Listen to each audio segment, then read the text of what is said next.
everyone, welcome back to Super Scientist. Kerry here again to help you with some practical, hands-on, fun science. So let's put down the pens, let's do less writing. In fact, I'm not even going to focus on the worksheets anymore, just going to focus on the practical, fun activities of science. Even if you think you can't learn without writing, it's not true. Practical is a great way to learn. So today we're going to learn all about sound, and we're going to look at different aspects of sound through the curriculum. We're going to start by looking at how sound is made using boom whackers and shaking tubs for Key Stage 1. For Key Stage 2, we're going to look at pitch glasses and Buzzybees and how to make those. Understanding how to make a phone speaker for Key Stage 3, and Key Stage 4 we're going to focus on the directed practicals that are required for GCSE surrounding sound. So don't forget to like the video, click the thumbs up please, that's quite important. Have a look at the pound practicals and see if there's any in there that might take your fancy, because there's quite a few sound ones. Okay, let's get started. So we're going to start off then with Key Stage 1 and looking at the boom whackers and the shaking tubs. Just let me turn around and get some things off the desk. So these are shaking tubs. They're just a plastic tub that I've got. Just hold it a little bit further forward. And I've put some bits of gravel in there. If you've got any plastic tubs, then that's great. You can just fill them with different depths of gravel or rocks or beads or buttons or whatever you might have. It all works absolutely fine. And then just ask your children to shake them. If you fill them with different amounts of gravel or buttons or beads or whatever, you will get a different sound because there will be less air particles in there for the sound to travel on, so it will sound very different. And you can just line them up along the table and just get them to give them a good old shake. They're really good fun. So those are sound shakers, so you could have a go with those, Key Stage 1. And these are my boom whackers. They look like that. You might have seen them in primary school. They can often be used to help with learning music, but they're also great for using in science. So the different lengths of these whacker tubes, or boom whackers as they're known, have got a different frequency. So the longer the tube, the further the sound has got to travel, and therefore the lower the frequency. The smaller the tube, the smallest one here, there we go, look, the less distance it has to travel, and therefore the higher the frequency, because you'll get more waves going, more sound going through, and therefore that's a higher frequency. So we're going to have a look at these tubes and we're just going to whack them. They all actually have a musical note on them. And when you buy these, they've got a little leaflet in there that's also got some music with the different frequency or length of the tubes, so you can play music with them. Like they usually include Happy Birthday as a tune that can be played. These whacker tubes or boom whackers have got a little sweet spot on them, which is about 2 to 3 centimetres from the end. So all you do is you hold the whacker tube at one end. I'm going to turn around and hit it off my table and you should be able to hear a sound. There we go, see? So they've all got a different frequency, so they'll make a different sound. So that's the longest tube. Let's now try the shortest tube. And if I put this bag down of whacker tubes, I'll be able to bang one then the other, because I'll have them in 2 different hands. So I've got a really long one, really short one. Let's give it a go.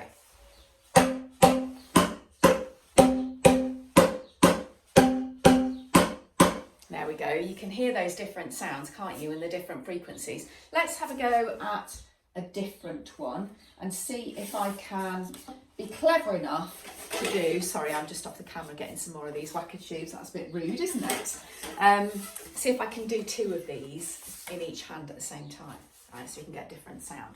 Ready? I'm just banging him off the chair that's in front of me. Ready, steady, go.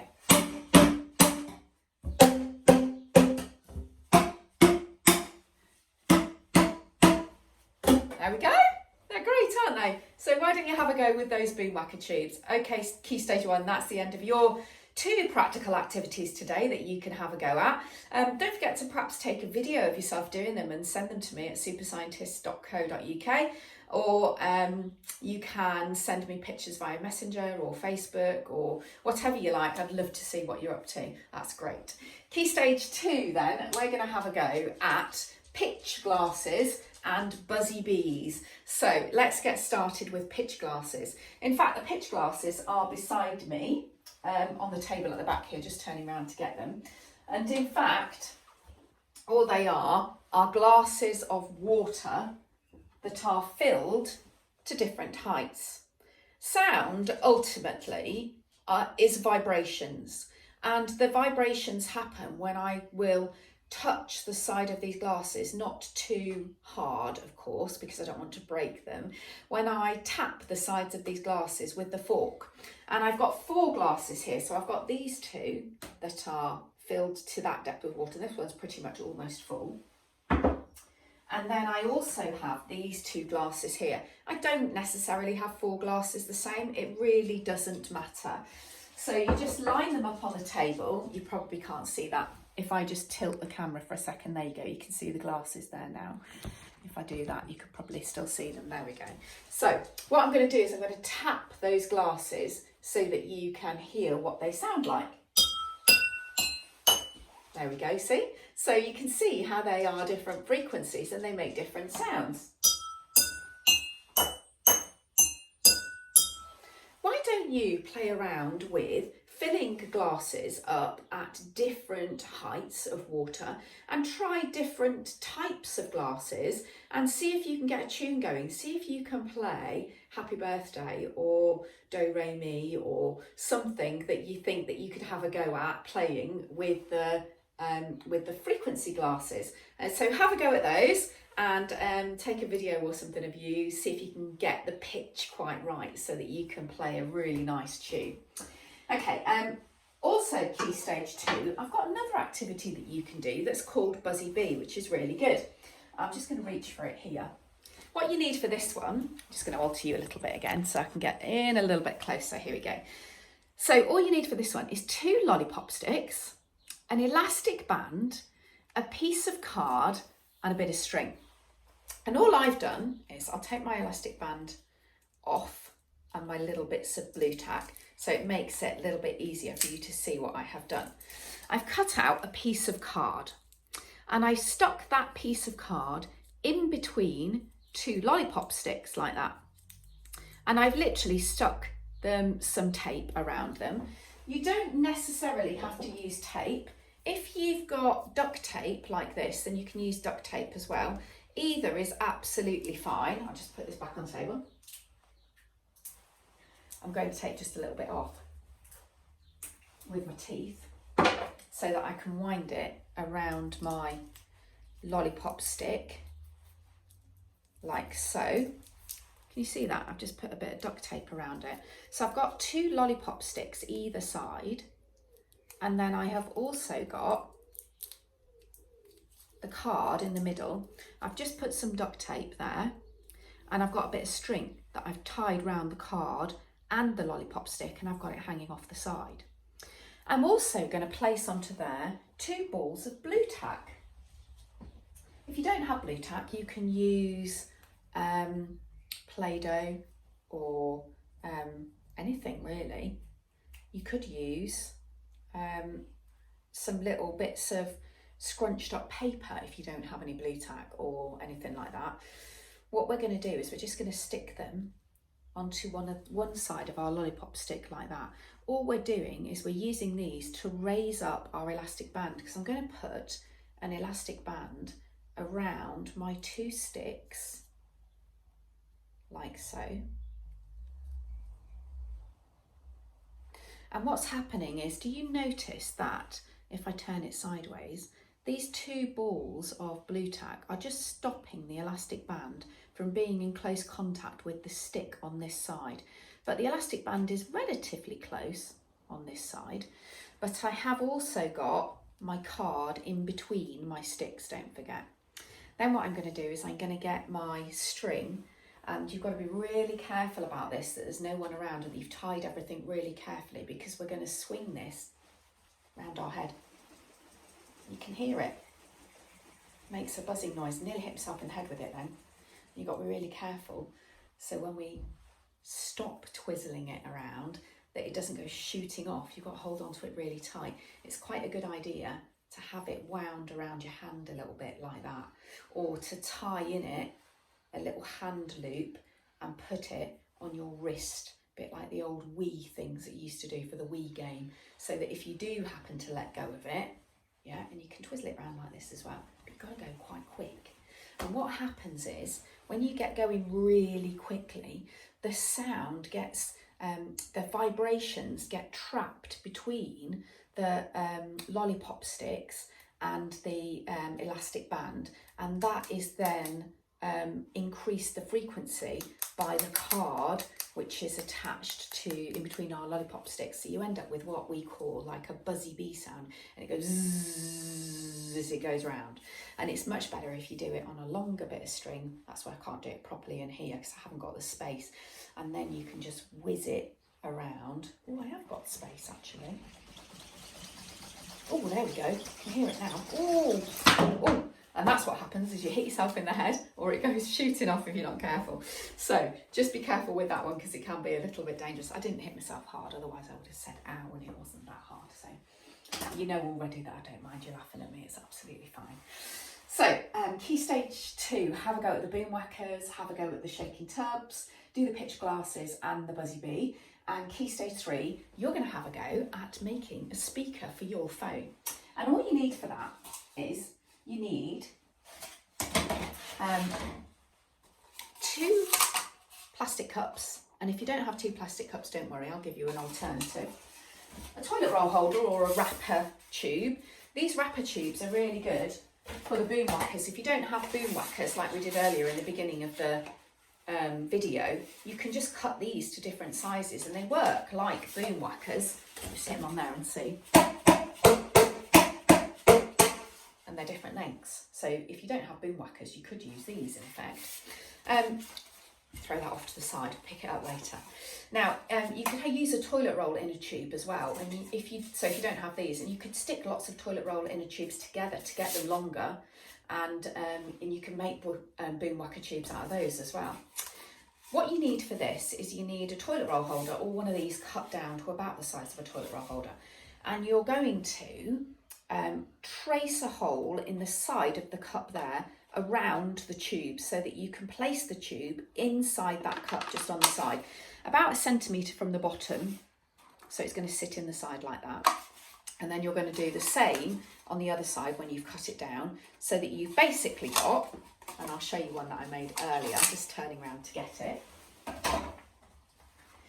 So you're going to have your tube at the top like that, and then your 2 cups on the side like that, and a slit in the top of here that is slightly tilted towards the back.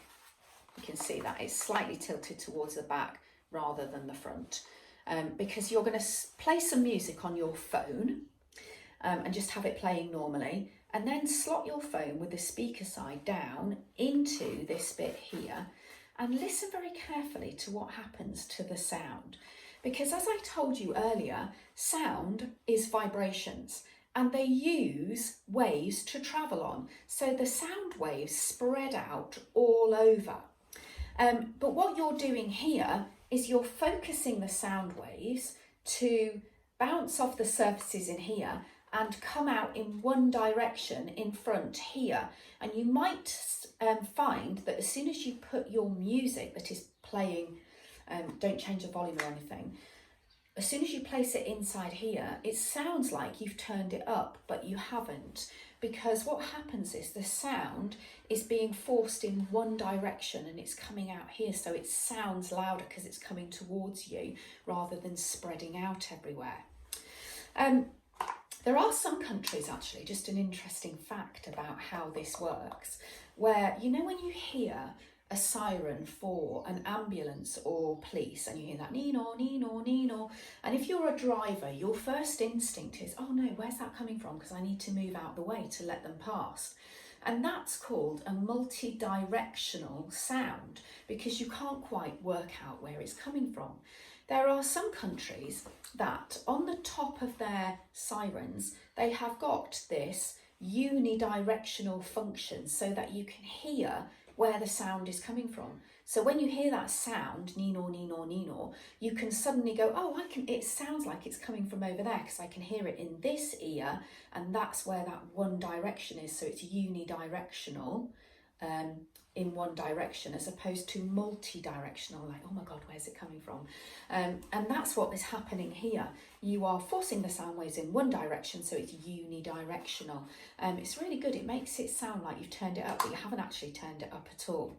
So remember, sound is vibrations that travel along the waves, and therefore, if there weren't any waves for it to travel on, if it was a vacuum, for example, like in space, you wouldn't be able to hear the sound. Very clever, hey? Okay, so key stage 3, have a go at all of these activities, including the phone speaker. And I'd like you to just think about a few things, first of all. We communicate via sound, we know that.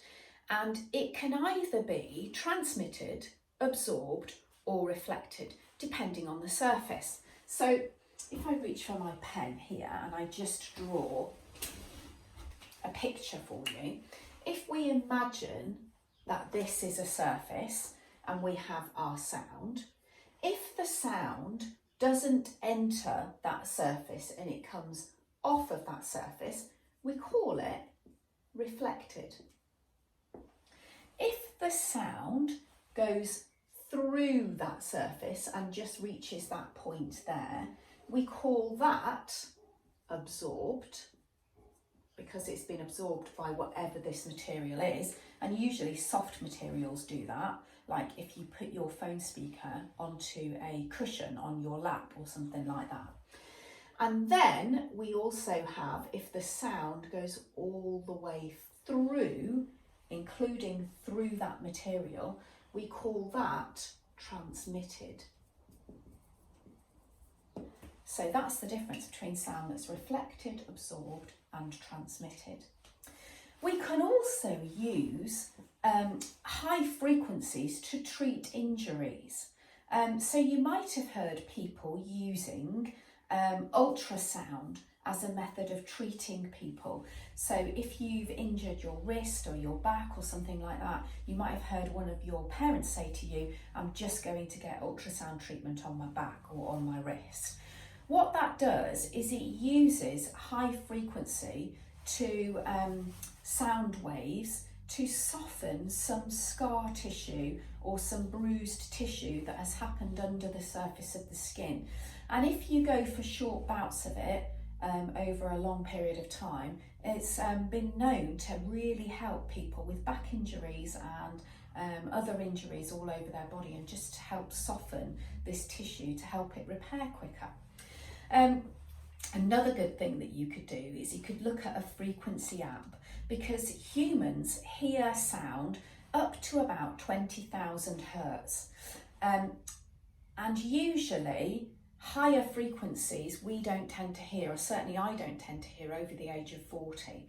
If you have a go at a frequency app, you can play different frequencies of sound, and you can see if anyone else in your family can hear it. You can just play it on your phone or on your iPad, and you can go, oh yeah, I can hear that, oh yeah, I can hear that, I can hear that, I can't hear anything. And then somebody else who's perhaps younger might go, oh, I can still hear it, it's really, really, really high pitch and it really hurts.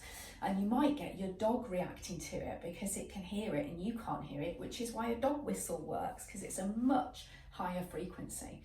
If you remember that humans remember or can hear, a frequency of about 20,000 hertz, I'll tell you something pretty amazing. Dolphins, yes, dolphins can hear things much, much higher, up to 150,000 hertz dolphins can hear. So you can imagine those sounds that they hear underwater in the forms of little clicks. and that's how dolphins communicate with each other. And in fact, we use ultrasound to fish, or fishermen do. They use ultrasound to fish, because what happens is the ultrasound waves are reflected via sonar. So you might end up with something that looks like this. And that's your sound via sonar that's being transferred down to the bottom of the ocean. And then what you end up with is the sound reflected back. No fish there because there's no interruptions. However, if you have sound, right, that is just reflected like that, and then there's some interruptions in the way with our fish. These are my very crude fish that I am drawing almost upside down. There's my fish, there's my fish. It indicates to the fishermen that there are fish there, and that's a good place for them to put their lines out or to put their nets down so that they can catch fish. Really clever. So that's another use for sound. Okay, key stage 4. There are a few directed practicals that you need to know for science, particularly with sound. It's under physics for most curriculums. There are a few things that you need to be aware of and that you need to keep at the back of your mind when you're doing this.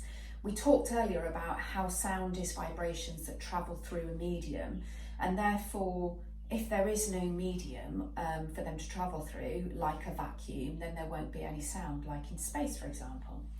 The required practicals that you need to remind yourself about and to have a look perhaps in your revision guides are the ripple tank, which is when your teacher perhaps put a tank of water on the desk and they had a little block of wood across the top of them, and they moved that little block of wood to show how the ripples are transferred in the tank. So you need to look at that one.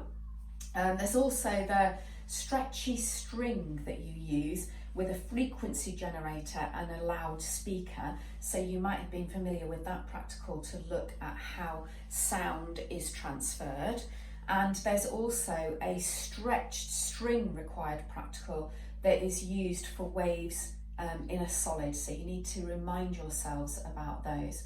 You also need to be familiar with how a sound wave moves and what type of wave it is. It's a longitudinal wave, and you've probably been familiar with a slinky and how your science teacher will have moved it in that direction in a sort of a pulse, and you would have seen the compressions of waves move along the slinky, and they are known as a compression of waves. And your teacher will have probably just gone like that, and you will have followed that compression along the slinky, and then we would have seen it reflect back along the slinky again. So those are the things at Key Stage 4 you need to remind yourself of. If you've got a slinky, then you can have a go at doing that. Okay, so that's been some practical, fun and exciting ideas on sound that you can do. I hope you have enjoyed that. Remember, you can learn lots of science by doing practical. You don't have to write all the time. No one else is doing this or suggesting practical activities. So make sure you have a go, because it is fun learning without realising. And I hope to see you again tomorrow. Thanks everyone, take care.